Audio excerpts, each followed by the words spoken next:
Hello everyone, I am Niharika. Once again welcome to my channel. Today I am going to explain the third question of exercise 12.1 of Maths NCERT book. So let's get started.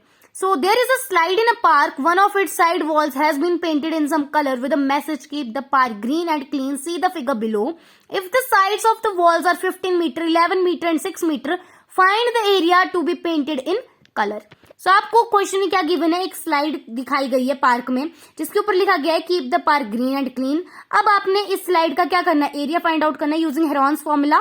Sides आपको question में given है 15 metre, 11 metre and 6 metre.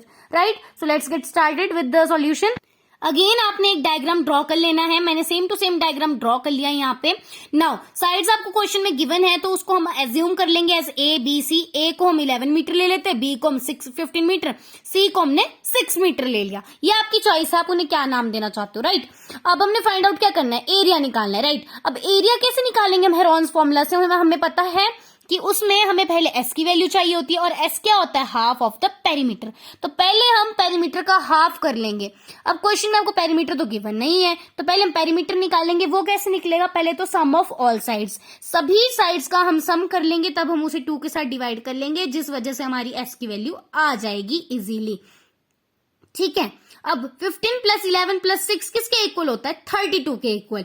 ठीक है, सो 32 को जब हमने 2 से divide किया तो 2 1 2, 2 16 32, तो हमारे पास s की वैल्यू आ गई 16. राइट, नाउ हम एरिया इजीली फाइंड आउट कर सकते हैं. जहां जहां s लिखा है वहां हम 16 लिख लेंगे. जहां जहां a b c लिखा है वहां पे क्वेश्चन के हिसाब से हम उस ट्राइंगल की साइड्स को पुट कर लेंगे. जैसे कि मैंने a को एज्यूम किया था, थोड़ी सी मैंने मतलब a को मैंने एज्यूम किया था जैसे 15, b हो जाएगा हमारा 11, c हो जाएगा 6. राइट, चलिए अब सॉल्व करते हैं.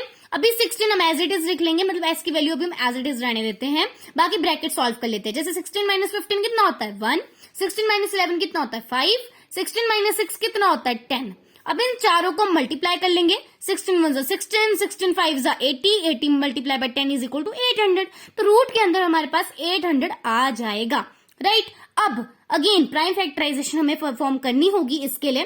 तो यहाँ प्राइम फैक्टराइजेशन को हम कर लेते हैं परफॉर्म. उम्मीद है आपने इसे 9th क्लास में एंड 8th में जरूर पढ़ा होगा. Now start. 2 के टेबल में 800 कहाँ आता है, 2 400 जा 800 होते हैं. अब 400 2 के टेबल में कहाँ आता है, 2 200 जा 400 होते हैं. अगेन 5 के टेबल से लगाते हैं हम. 5 40 जा 200, 5 8 जा 40, 4 2 जा 8, 2 1 जा 2. हमारी प्राइम फैक्टराइजेशन हो जाती है सॉल्व. अब मैंने आपको पहले भी बताया था फर्स्ट क्वेश्चन में कि अब हमें पेयर्स निकालने होते हैं. जैसे 2 का पेयर तो हमें मिल गया 2, 5 का पेयर मिल गया 5. ठीक है, अब आप देख सकते हो 4 और 2 दोबारा लिखे गए हैं बट इनके पेयर हमें गिवन नहीं है तो इसमें हम पेयरिंग नहीं कर पाएंगे. चलते हैं क्वेश्चन की तरफ. यहाँ मैंने रूट के अंदर भी ये सारे फैक्टर्स लिख दिए थे, जो जो पेयर बन सकते थे उनके मैंने पेयर निकाल लिए हैं. बेसिकली आप देख सकते हो यहाँ पे 4 लिखा था. 4 के क्या होते हैं फैक्टर, 2 इंटू 2, वो मैं आप वैसे भी लिख सकते हो सिंपल 2 इंटू 2. तो आप देख सकते हो मैंने यहाँ 2 इंटू 2 पुट किया है. अब देख सकते हो 2 का पेयर निकल गया. अब इन सब से सिर्फ एक एक डिजिट ही बाहर आएगा पेयर से. राइट, जैसे 2 के पेयर है तो 2 एक ही बाहर आएगा, 5 का पेयर तो 5 बाहर आएगा, 2 का पेयर तो 2 बाहर आएगा.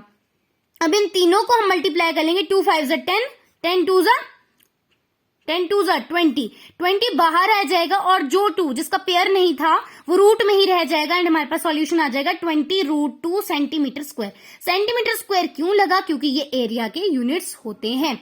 Right? So this was the third solution. If you like my videos, please subscribe my channel. Till then, bye-bye.